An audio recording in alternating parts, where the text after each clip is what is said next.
How we doing, pipe smokers?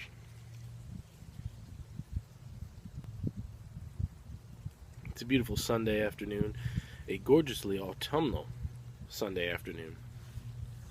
Sky is a wonderful Carolina blue. There's not a single cloud in sight, and it's perfect weather for smoking a pipe.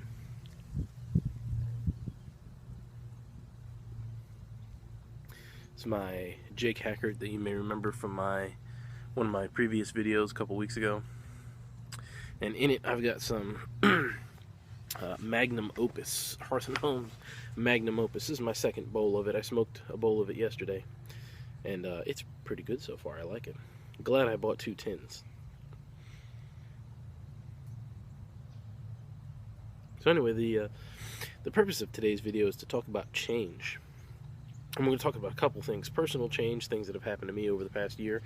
If you go back in my videos, you will see a video entitled Autumn Chat, and that was filmed on October the 17th of 2014. That's a year and a day.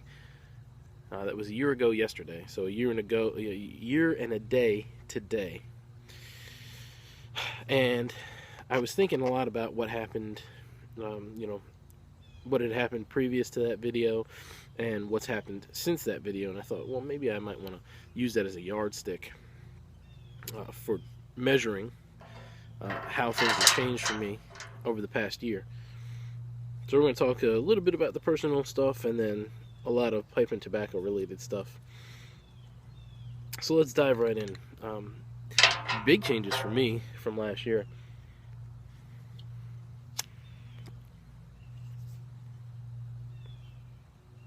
I filmed that video on a Friday.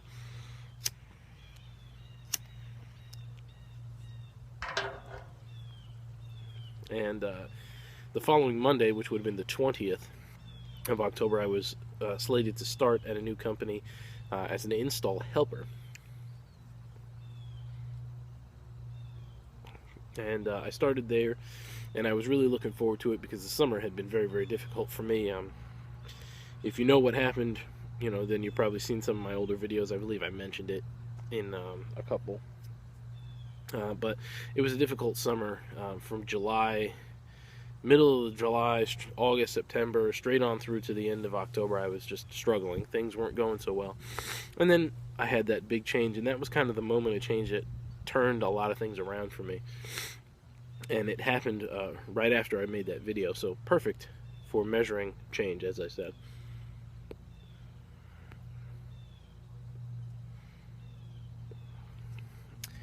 About 6 months after that, I started at the company that I'm at now.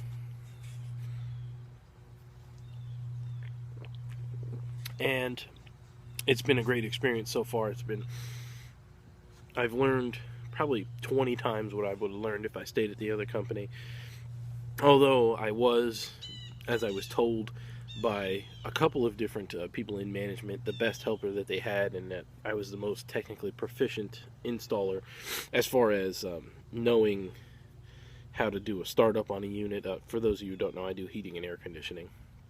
How to start up a unit, how to set it up properly, airflow, all that fancy stuff. We won't get into details, and I won't sit here and continue to toot my own horn, because it'd be a lie if I said that I don't like to toot my own horn. I do, but it's only because I earned it.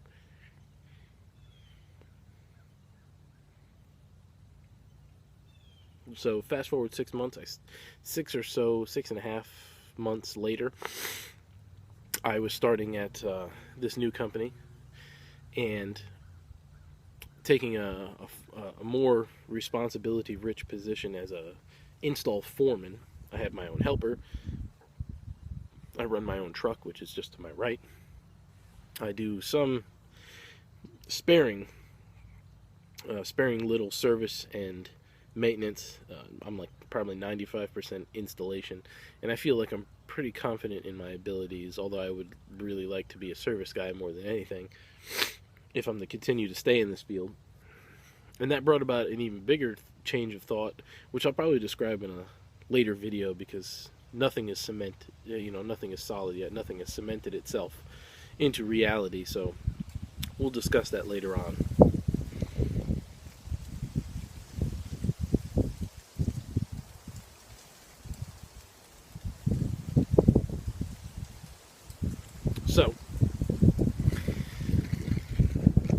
Waiting for this wind to die down. Anyway, yeah, there's been a lot of changes in that direction, but I feel like any change that happens, whether it's bad or good at the time, is always a change for the better, because change has to happen. If it doesn't happen, things start to suck.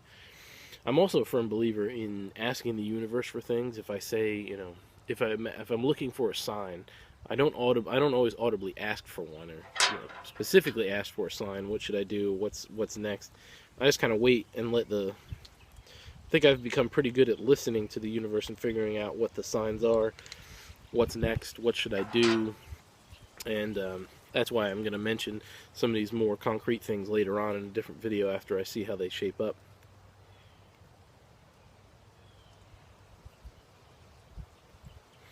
But there's been a lot of personal growth in this career, and a lot of changes that have been happening for the better, and I think it's definitely been a worthwhile ride this whole year.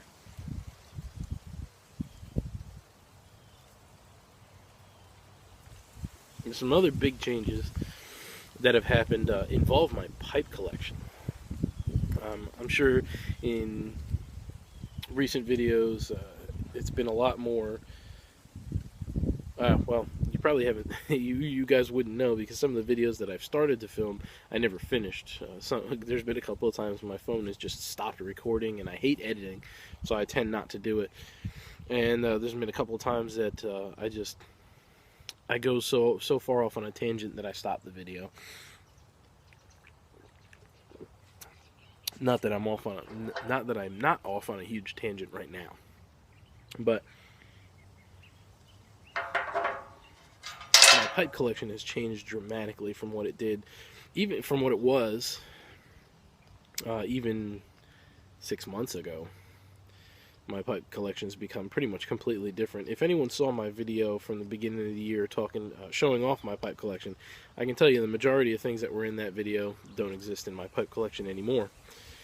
There was a Jake Hackert pipe that I showed at the end. That one's gone. Sent that to a gentleman in Croatia because it wasn't smoking very well for me. Which is ironic, because I have 4 Jake Hackert pipes now.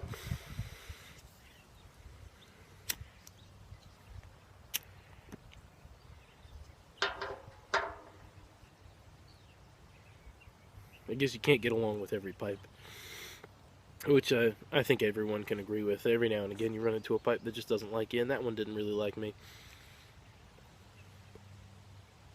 My interest in pipes has shifted to artisanal pipes again. I had a thing for them. Early on when I started pipe smoking, the third pipe I ever bought was a Joe Case pipe, and I loved it. I just ended up having to sell it for, if you go and back and watch some of my earlier videos, you'll understand. But I ended up selling it, and the next real artisanal pipe I purchased was from Jeremiah Sandal. He makes fantastic pipes. I ended up having to part with that one as well last year during the summer. And I decided that in the future, no matter the situation, the only reason I'll part with a pipe is if it doesn't smoke well for me, or if I'm no longer smoking it. I think that's the only acceptable reason to have to part with a pipe that you enjoy. I'm also trying to condense my collection, which is the reason that it's completely different than it was at the beginning of the year. I'm trying to condense my collection to a solid group of smokers, that maybe number no more than 10, and keep with those pipes and enjoy them for what they are. Because I think, and I'll probably make a video about this later on, I think that anything beyond 10 regularly used pipes, might be a little too much, at least in my point of view. And I think that's mainly for guys who are like me, who don't smoke more than a bowl a day, if they even get around to having a smoke. Only very rarely do I smoke more than 1 bowl a day, and it's usually when I go downtown to, hang out with either my buddy John, or a big group of us, including David, the public piper, and a few other guys and gals in the area.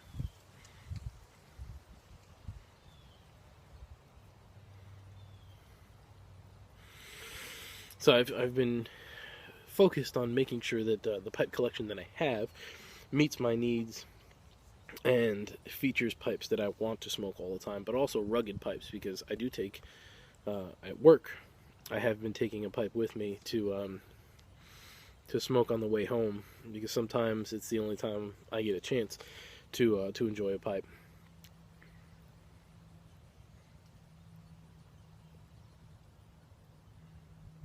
So I may do an updated version at the end of the year about my pipe collection as it stands. We'll just get to the end of the year and see what it looks like then. Or maybe I'll wait till a year from that video about my pipe collection. I think the end of January sometime. And I'll do one then. We'll see how it's different. And in the meantime, I plan on doing a video about what I think about pipe collections and some kind of newbie tips and stuff like that. But we'll save that for another video. The other thing that's changed as far as pipe smoking is everybody knows, probably, if you're watching this video, then you probably saw my other video talking about going back to basics, getting back to the pipe tobaccos that I used to smoke, that I enjoyed. And yes, it was a conscious choice to go back to them. And I think I've been benefiting greatly over the last couple of weeks. I've rediscovered how much I enjoyed Mississippi River. I'm getting more into newer blends like Magnum Opus. And I have... what else do I have in there that I gotta try? I repurchased some Larry's blend, which I haven't had in probably 2 years. I was kind of a fan in the beginning, but then I guess I just had a funky batch because it started to get a little weird. And I also purchased some 10 to Midnight, all Hearth and Home blends. And then, of course, some plum pudding to get back into that. I know I enjoy plum pudding because I love Mississippi River. They used to be a 1-2 punch for me when I was in New Jersey still. At the plumbing company, I would use one of those little midget Missouri Meerschaum hardwood pipes, the little tiny ones. They can't be any bigger than this thing. And I would smoke a quick little 5-minute bowl of plum pudding in the morning and then hit Mississippi River after lunch. So anyway, the tobacco changes have been great. I've been enjoying a lot of blends that I used to like, and exploring newer ones that are kind of meeting my new taste in pipe tobacco, which kind of just, it proves that change is good. You know, if you're not changing or trying to evolve in any way, then, you know, you're missing out. If you're not trying to seek out new blends of tobacco, I mean, this whole year has been about discovering new blends for me. And the one thing I found out is that Burley and I don't get along very well at all.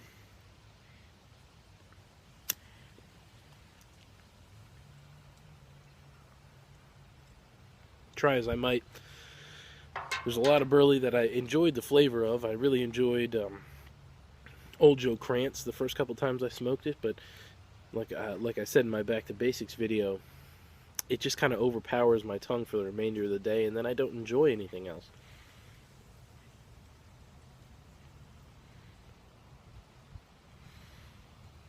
So I've learned that you know, maybe it'd be better for me to stay away from Burley blends and just enjoy the things that I know I already enjoy. Change is not a bad thing. You know, there's a lot of things that change all the time that you kind of have to accept, and there's other things that you can control, and certainly things in pipe tobacco you can control all the time. If you don't like it, don't smoke it. You know, if pipe's not smoking well for you anymore, you know, sell it to somebody. Let somebody, you know, put it on eBay, put it on Instagram, you know, put it on YouTube. Let somebody else who might enjoy the pipe get a hold of it and let that pipe live out its intended purposes.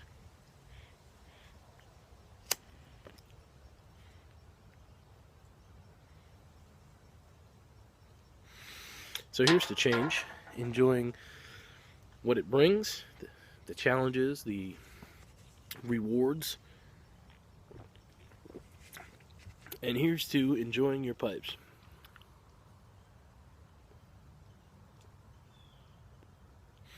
I'm going to enjoy the rest of this bowl.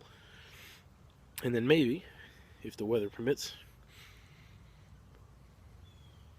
and time, I do have some other things that I have to do today. Maybe I'll go visit the North Carolina State Fair. Definitely this week, though. So we'll catch you guys on the next one. Until then, We'll see you next time.